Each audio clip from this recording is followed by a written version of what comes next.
The reason I fish a lot, I can be the next top hooker is this is my rig.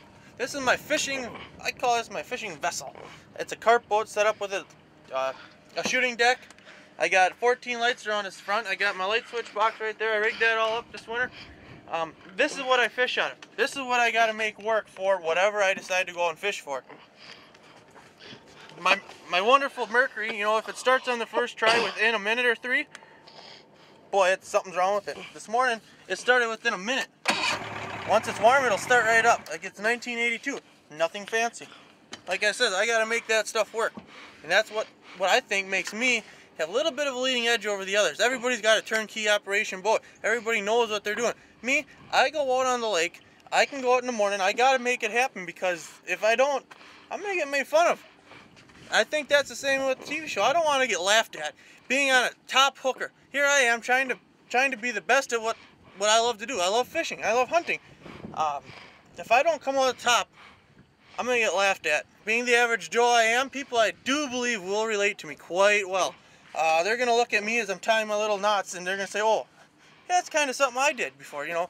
Oh, when I drop my pole in the water almost because I don't know how to set the hook right or something, or I set a bad hook, they're going to laugh and say, oh, God, no, I've done that before.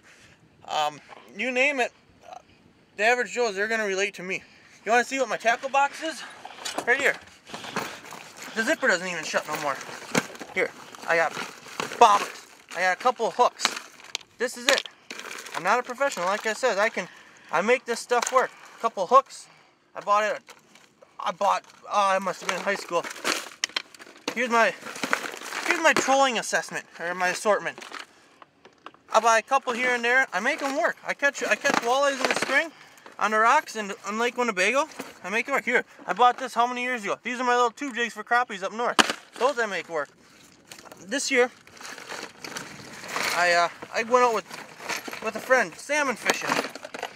It took me about a week, or not really a week, but 2 or 3 trips before I finally caught on, and he was the one telling me, hey Robert, set that depth finder, or set that downrigger down at 100 feet and 180 foot of water. Try and find thermocline. Look at the depth rater. Do this, do that. I was out there. I was 3 trips in. He was having me run the show. Myself.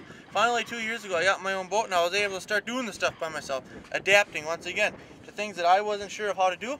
I picked up real quick, and I learned to do them myself. Well, let's just start out with this. Boat fishing tournaments, I started doing 3-4 years ago. My first boat I ever had, it broke down in the middle of the lake.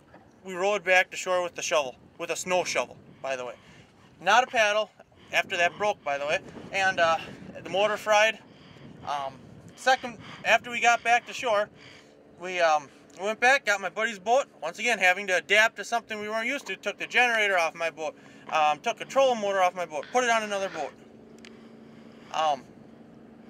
Made it work. We ended up going back and placing, I think, second or third in that tournament. Freshman high, or that was senior year in high school, 4 years ago now. My second boat I built.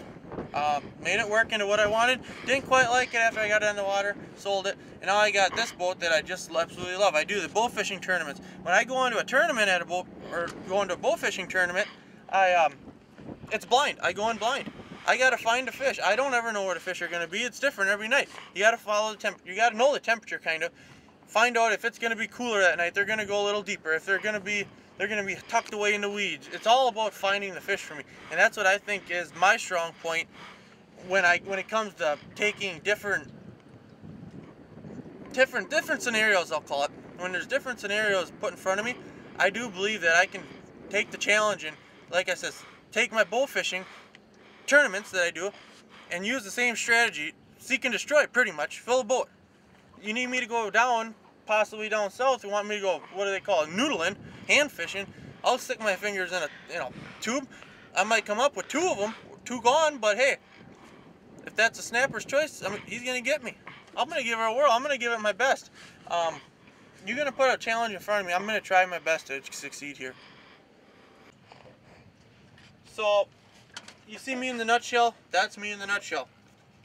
That's me out of my nutshell. My sunglasses and my hat, pretty much my fishing attire, my shirts. If I put my sleeves on, I'm going to become hot and I'm going to start sweating. So don't expect me to have a sleeved shirt on unless I have to.